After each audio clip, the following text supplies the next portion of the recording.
Lebih baik cakap ataupun mati?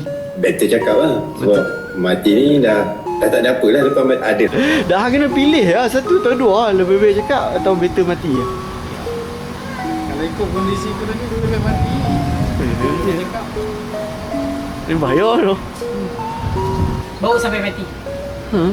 Cakap ni pun tersalah cakap. So better kita bawa sampai kubur lah. Baru sampai.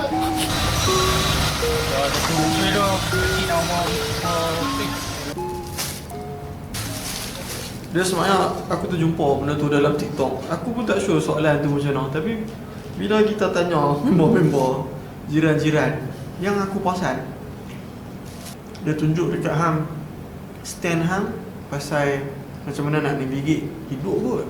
Yelah, sama ada hang jenis hang penting daripada kisah apa orang kata, ataupun hang jenis yang kita kena kata.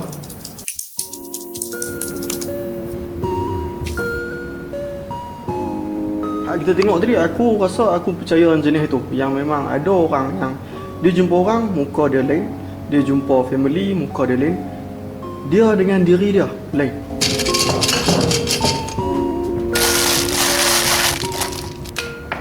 Aku rasa benda yang paling interesting sekali ni bila kita jumpa dengan kawan kita, nampak? Ni. Dan ni bila kita react dengan mak kita.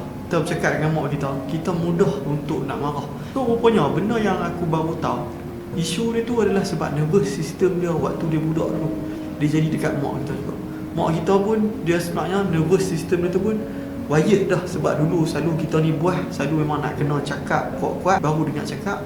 Sampai ketua pun benda tu terbawa. Dan kita dan dia tetap dalam rule yang sama. Dia macam hang tengok tak Jujutsu Kaisen? Aku rasa ni yang function lah untuk kalau hang nak mengaji tadi. Kalau hang tak tengok Bleach, hang tak tengok Jujutsu Kaisen, aku rasa ni buku yang tepat. Buku ni yang cerita dekat aku yang kita ni sebenarnya ada rule. Bila kita sembang dengan orang, dia sebenarnya dalam kepala kita ada rule untuk nak jadi budak-budak, nak jadi mak ayah ataupun nak jadi parent.